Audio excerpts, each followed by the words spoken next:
Hi, Patrick here, Half Cheetah Will View, and we're back with another film review.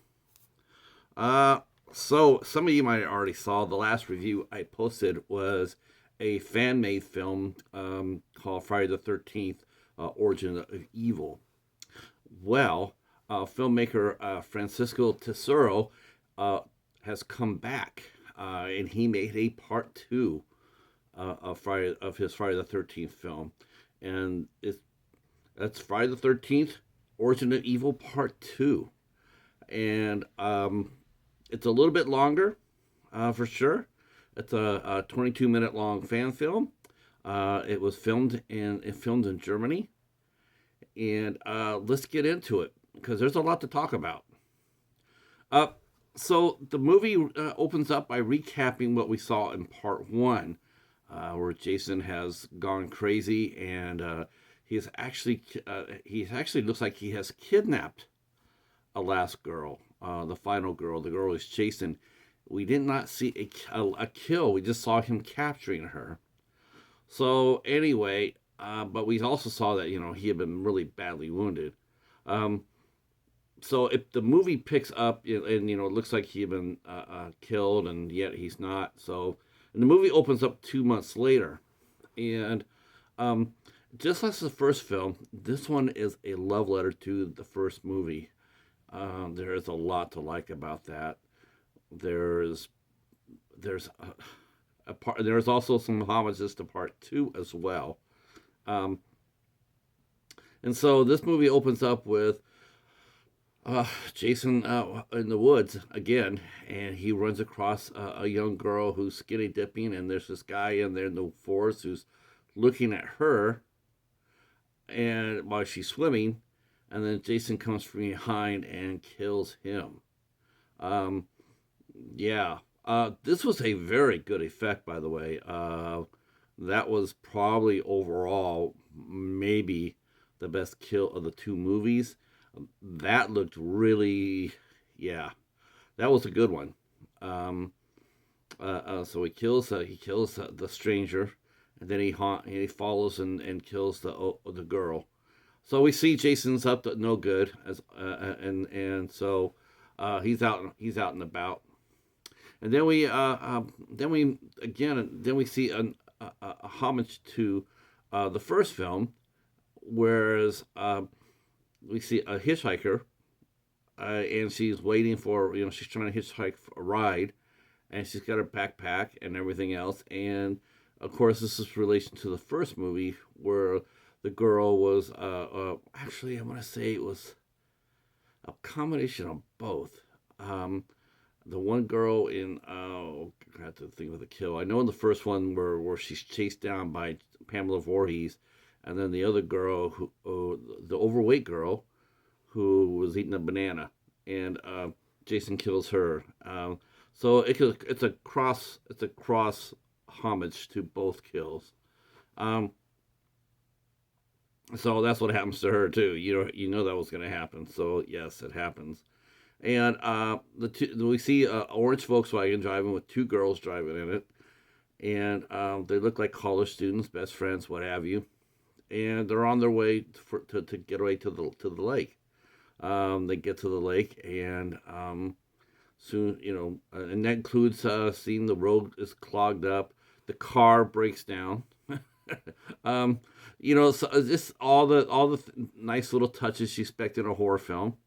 Um, so the two girls get out, they lock up the car, and they go ahead and hike in to go camping. And during that time, they run into Jason Voorhees, and he's looking to kidnap one, and he's looking to kill the other, and it's very much stated as that. And that sort of answers a question too. Like what? How did Jason? I mean, how did he? He had to learn some. He had to learn language somehow. He had to learn it. I mean, how old he was when he was drowned or supposed to be drowned. We don't know. Like I said, we don't know if Jason is autistic. We don't know if he special needs. We don't know any of that. We know that he was born with a deformed face. but we don't know how high. We established this on our Friday the 13th overview that Jason's just a lot smarter than people give him credit for. He's able to read. He's able to at least we know for sure he's able to read maps. We know that. We know he's able to read uh, uh, because we've seen that. We've seen that in the other movies. Um, so uh, the two girls are being chased around. Um, one's being kidnapped. Like I said, I think he kidnapped girls or young people, probably women, easier to control in his mind, um, to either converse with. It would be very interesting to explore that.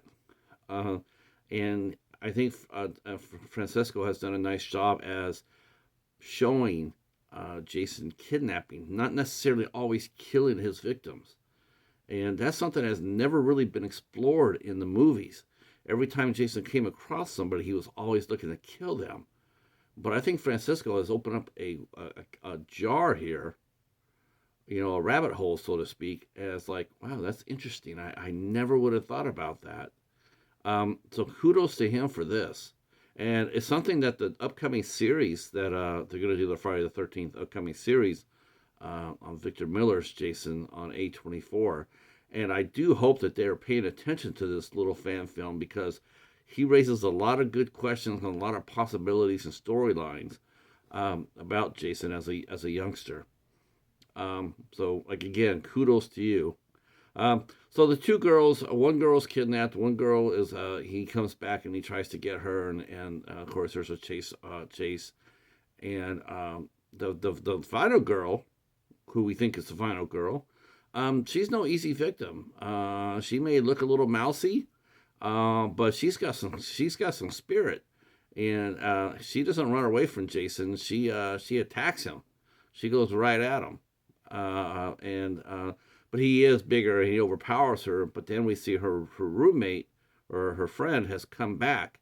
Somehow she has escaped and she has come back to help her friend, and so those two battle Jason, and you get away from him, and they retreat to because the car's broken. They retreat to the lake, and the lake they see a boat, which is obviously a homage to the first movie, and that's exactly how it plays out. Uh, the two girls are in the boat, and Jason comes up from Jason comes up and he captures one, and that's how the movie ends. All right, so there's a lot to talk about here, and let's do it. Let's get into it a little bit because this is a fun movie. This is a very fun movie. Again, there's a lot that I really liked about Francisco's casting and direction. The first thing I'll talk about real quick, I love how he casted his movie, both movies. It would have been very easy for him to go the usual way and cast really beautiful actors and actresses, handsome and rugged and, beautiful. He did not. He casted normal, everyday people, just like in the first two movies. The first two movies to cast, I mean, you couldn't pick those people out of a lineup. They look just like anybody else. They're average. That's what made the movie work. If you go back and watch the first movie, they were everyday people. But then you go back to the Friday the 13th remake, and the cast is straight out of Central Casting Hollywood. Um, you know, handsome dudes, girls with, terrific figures, Hollywood. And Francisco did not do that with his movies. He went for the average look. He wanted to have that same spirit. The girl on the side of the road, the victims. Yeah. And kudos for that. I thought that was really cool. I thought that was a really smart because you could relate to everyday people more than you can glamorous people. That's how I feel. Uh, like I said, the first movie is definitely on his mind. There's a lot of love there. The Volkswagen. Volkswagen that they drove up. While it wasn't yellow, but it was orange, but it's definitely a homage to the first movie, or the second movie, where Amy Steele uh, drives up to it, uh, and that was a really nice touch. Um, let's see. He let a person escape. First time this happened, where and there was a homage to Jason Takes Manhattan, even though it was in the middle of the woods, where the first the one girl, the spunky girl, is running, and Jason, whereas in the first movie we see Jason running after his victims, here we only see him walk. That might have been just a nod toward his injury that he suffered in the first movie, where he had took a huge knife through his chest. So it might have punctured a lung. We don't know, but it could be because he didn't run this movie. He only walked. He only walked. So that was interesting too. Because are you telling us that Jason, he got messed up the first movie, and he gets messed up the second movie too, and we'll talk about that in a second. But there's a homage to Jason Takes Manhattan. A guy sitting out there listening to a boombox, and Jason walks by, and he kicks the boombox, and the guy gets up, and he's a big biker type guy, and he has a chain wrapped around his neck, and he's gonna square up against Jason, but Jason doesn't fight him. He just lifts up his mask, and then when the guy see how deformed he is, he's just like, I want none of this, and he puts down the chain, and then he runs for his life. I do believe that is the first time, if I'm not mistaken, I do believe that is the first time we see Jason ever let a victim go. He didn't advance on him. He just shared on his face, so he was driven more by catching that last girl than he was killing the guy facing off against him. Interesting, very interesting. And remember, when you do watch this and you do see Jason, um, he now Francesco's not. He's not a Kane Hodder or Derek Mears. He's not a really big man.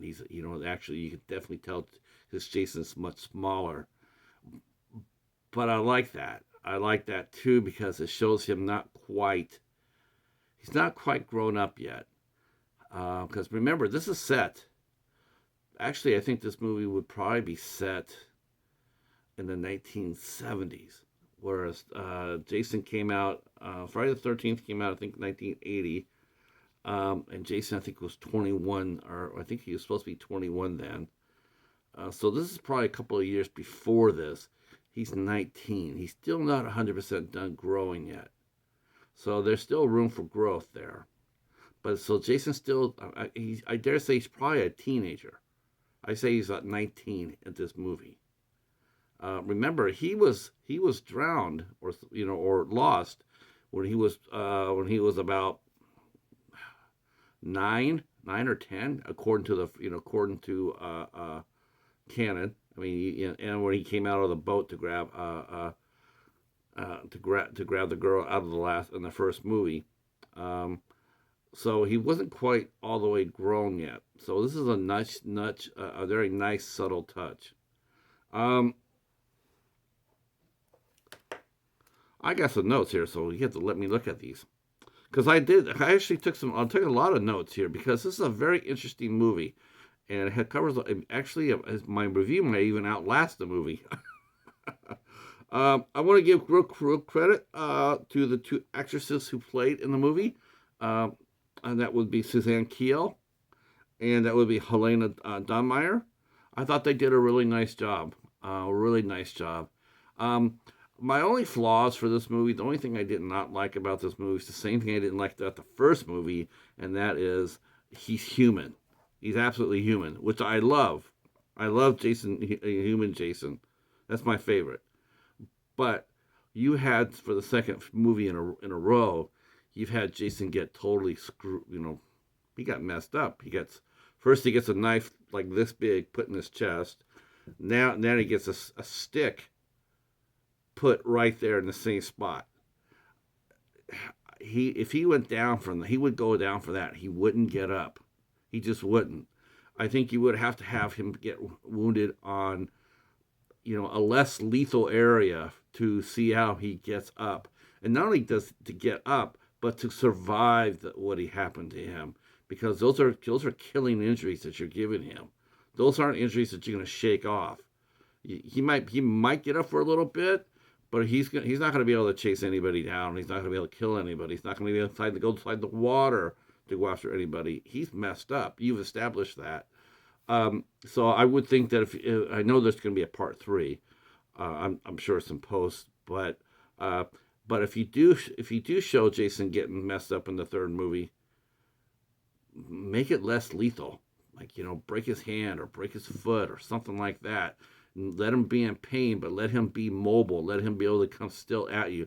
But when you put injuries in his chest, in his lung area, his heart area, and then you expect us to watch him get up and do what he's doing, we're not going to buy for that. It's not feasible. And we love the realism that you're giving this movie. So stay the course. Go all the way with it. And that's my only complaint. Otherwise, I loved it. I loved this movie. I thought it was really well done. The gore was perfect. There's a lot of fun little homages to it. Loved the Volkswagen. The Volkswagen was tight. The 2 lead actresses were really good. And I really enjoyed that. Like I said, I like the casting choices here for a short film, and he does all this with very minimum dialogue too, as well. There's not a whole lot of talking between the 2 girls. Francisco concentrated on the action, and that was good. That was good. That was a good thing, because both actresses have dramatic accents, so he kept the dialogue down to a minimum to cover that. But still, very well done. Very well done, and highly recommended. Can't wait for part 3. All right, that's it for this review. If you liked what you heard, please drop me a line. Hit the sub button. Drop a comment down below. Comments help the channel. Hit the like button. Likes help the channel. And we will see you for the next one. Peace.